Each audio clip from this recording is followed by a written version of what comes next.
We continue now at the top of Daf Tesvav Amud Aleph Meseches Shevuos. This is Shevuos Daf 15a. On the previous Amud, the Gemara asked, where's the source that when they add on to the Azoras of the Beis HaMikdash, they need all of the items that were listed in the Mishnah? They need a Melech, Navi, Urim V'Tumim, etc.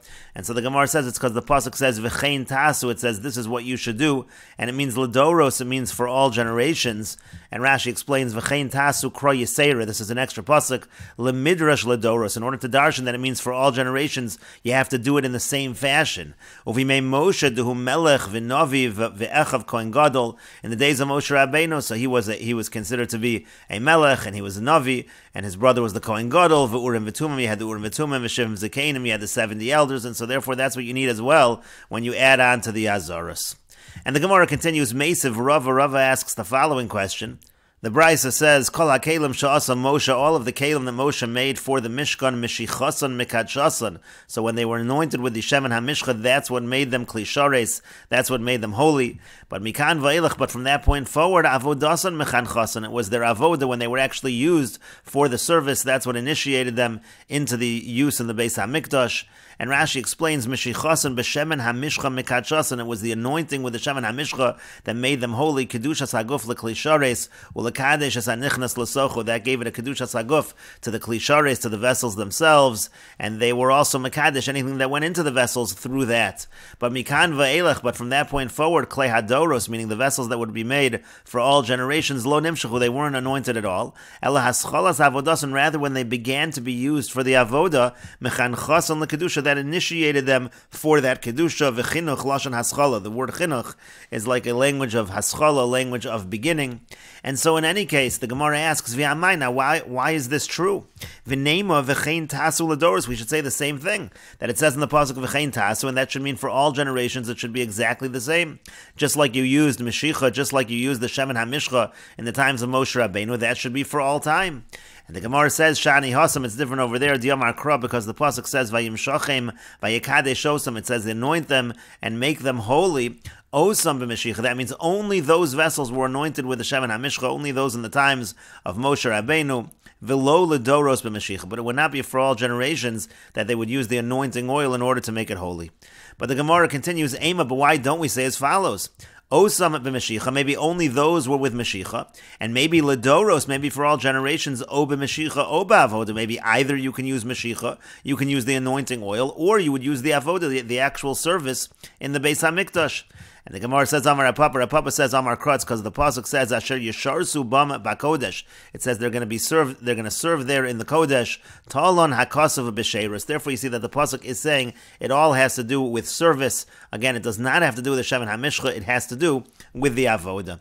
But the Gemara says, Hashta Dekasav Rachmana Asher Yisharsu Osam Lamali. But now that it says Asher Yisharsu, so what do we need Osam for? The pasuk of Osam was used before to say Osam B'Meshicha V'lo Ladoros B'Meshicha. But now we already know that because it says Asher Yisharsu. And the Gemara answers, Ilo Kasav Rachmana Osam. If it did not say Osam, Hava Amina, then one might have thought Hani Hu Meshicha, that in the times of Moshe they used the anointing oil, and maybe Ladoros b'Meshicha uvi avoda. Maybe for all generations you have to do both. You have to do the anointing oil and you have to do the avoda. To Hakasav v'chein tasu, because it does say v'chein tasu, you should do the same for all generations. And that's why we need Osam. Miyet Rachmana Osam. That's why the pasuk needs the exclusion of Osam. Osam b'Meshicha v'lo Ladoros b'Meshicha. Only those ones use the anointing oil, but the anointing oil is not used for all generations. And the Gemara continues at the two dots. The Mishnah said, Uv'shtei todos, that also as part of the ceremony of adding on to the Azaros, they used 2 todos. And the Gemara says, Tana, it was taught, Shtei todos she'amar. When we talk about the 2 todos, we're talking about belachman, we're talking about the bread of the carbon toda, v'lo b'v'sar, and we're not talking about the meat of the animals that were brought as part of the carbon toda. Rashi explains, belachman v'lo b'v'sar, and halechem hayunosin shnei lachmei toda. They would carry the bread, the 2 lachmei toda, that's what they would carry again as part of this whole procedure. We're talking specifically about the lechem. And the Gemara continues, Minohani Mili, from where do we know this? And the Gemara answers, Amar Rav Chisda says, Diyamar Krutz, because the pasuk says in Sefer Nehemiah, Va'amida shtei todos gedolos, it says that I'm going to have these 2 big todos, v'tahaluchos liyamin me'al hachom. Again, they would walk around the wall over there, and so you see that they were using the actual todos gedolos. We'll see in a moment. It's referring again to the bread that was part of this process. Rashi explains, from where do we know that we're talking about the bread? Because the pasuk says, "V'amido shtei todos Nehemia ka'amar b'Sefer Ezra." This is Nehemia saying this in Sefer Ezra. Kishenivnis chomas Yerushalayim. This pasuk is talking about in the context of building the walls of Yerushalayim. Ubola kadesh asuir, and they came to sanctify the city. Again, this is similar to adding on to the Azoras. They're adding on to the city. And what does the pasuk say? It says, "V'amido shtei todos gedolos eitzel hachoma mibachutz v'atahaluchos liyamin me'al hachom." It says again that he put up these two large todos and they walked to the right from the wall. Lahakif esoir, meaning to say they were walking around the city. B'tahaluchos shahalchu derech yamin, and they walked towards the right, meaning keshepneim l'chol ha'ir, when they were facing the city, halchu tamid l'tzad yaminam, they always went towards the right. Until they circled the entire thing. And so again, you see over here, it calls it Todos Gedolos. And so therefore the Gemara says, My Gedolos. What does it mean, Todos Gedolos? We're trying to identify whether we're talking about the animals of the carbon toda or the bread. So we're going to identify it through using the word Gedolos. What does that mean, Gedolos? Ilema mimin gadol. If it means from a species of animal that's large, mimin gadol mamish, that's what it means over here. And we're talking about the meat. So name a parim. So then you could simply say parim, just say that you're going to use bulls. Identify this large animal. Rashi explains, "Mimin gadol ubebasar kamar kraf." We're talking about the meat. Ugedolos to kamar mimin gadol shel bakar velo shel tzon. You'll say it's cattle and not sheep. So again, then it should have just said parim. That's all that the pasuk could have said. Ella, rather, what does it mean? It means gedolos b'minan. So maybe you're going to say it means they're great within their species. Rashi says, Gedolos b'minan may also min shahayu shehiviu gedolos v'lo katanos. From that particular min, they would bring the larger animal as opposed to the smaller animal. Maybe that's what you'll say it means. Maybe that's what you'll say it means when it says gedolos. But the Gemara says that's not true either. Mi'ika chashivusa kamishmai. Is there really something that's more important, something that relatively more important when you're talking in front of heaven, when you're talking in front of HaKadosh Baruch Hu? That's not true. V'atanya, we learned in a brayso, nemar ba'olas behema. It says by the carbon oil of an animal, ishe reach nichoach. It says it's a reach nichoach. It's a pleasant reach, a pleasant smell. And be'olas ha'of, it says the same thing, ishe reach nichoach. And also b'mincha, so by the bird oil, it also says that. And by the mincha also, ishe reach nichoach. It always says it's an ishe reach nichoach. It sounds like they're all acceptable karbonos, equally acceptable karbonos.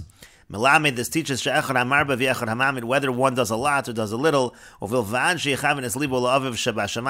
he has the right intention to his Father in heaven. And so therefore it could not make sense that it means gedolos, that it simply means the large animals. So Ella, rather, what does it mean? It means gedola shebetoda. What it means is the large among the toda. And umayniu, and what's that referring to? Chametz. It's referring to chametz because in the carbon toda you had some that were matzah, some that were chametz, and the chametz were the larger ones. That's what we are referring to over here. Rashi says, "El gedolos shebetoda v'al karchach belechem kamer." It must be by the bread. V'ashminan deshel chametz. We're talking specifically about the lechem that was chametz. Shein gedolos shebelachmei toda. Those happen to be the largest among the lachmei toda. That's what it means, gedolos, and that's how you see that we're talking about the lechem over here. As the Gemara continues, Ditnan, as we learned in the Mishnah in Meseches Menachos, Hatoda haisa ba min chamesh son Yerushalmios. The Toda, it came from 5 Yerushalmi saw.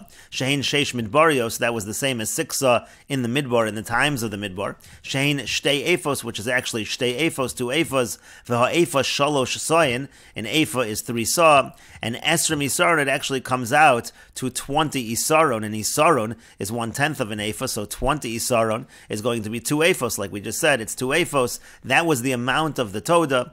And asara l'chametz, it's 10 that are chametz, the asara l'matzah, and 10 that are matzah. Meaning to say, of the 20 isaron, 10 of them are chametz and 10 of them are matzah. Uve matzah shlosha minan. Now by matzah, there were actually 3 different kinds. Chalos, rekikin, and revucha. There was chalos, rekikin, and revucha, 3 different kinds of matzah. And when it came to chametz, there was only 1. So you see that of the 3 kinds of matzah, that totaled 10 isaron, and the 1 kind of chametz was also 10 isaron. So you see that the chametz was the largest. And Rashi explains, Uva matzah shlosh aminan, again by the matzah there were 3 different types. There were chalos, rekikin, and revucha. Kedefarishna, as I explained, v'alfinan hasam mikrayin, we learned there from Sukkim, sheyesh b'chol min eser chalos, that of every single kind there were 10 chalos, and again it was a total of 10 isaron of chametz, and it was a total of 10 isaron of all the other types. Alma chalos hachametz, so you see that the chalos of the chametz, gedolos k'shalosh shal matzah, they were as large as 3 of matzah. That's how you see that they were the largest type. And the Gemara continues, Amar Rami Bar Chama says, Ein ha'azora miskadeshes ela b'shiorei mincha.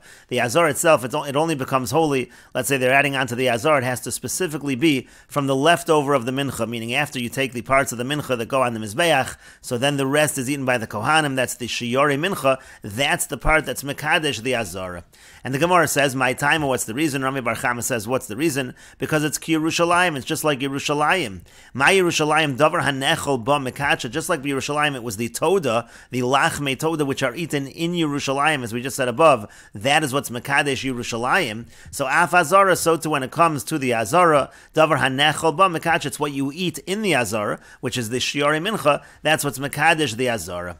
But the Gemara continues and asks, Atu lachme toda ba'azara milo misachli, but are you not allowed to eat the lachme toda in the azara? Of course you're allowed to. And so the Gemara revises it, Ella rather ki Yerushalayim, it means it's like Yerushalayim as follows. Ma Yerushalayim davar hanechol ba v'yotzim imena nifsal, just like Yerushalayim was miskadeshes with something, the lachme toda, which is eaten in there, and if it's taken out of there, it becomes disqualified. Again, that's the lachme toda. Af azara, so too by the azara, davar hanechol ba v'yotzim imena nifsal, it's specifically something that's eaten there, and if it's taken out of there, it's nifsal, it is disqualified, and that would be the shiorei mincha. The Gemara continues and asks, Ima lahalan chametz, but if over there, by the lachme toda, we were talking specifically about chametz, as we just said above, afkan chametz, so too over here, it should be something that's chametz. But v'tizbra, but is that logical? Minchas chametz mi'iko, is there such a thing as a karma mincha that's chametz? That's not something that can be, and we will continue with this discussion in the next video on Daf Tezvav Amid Beis.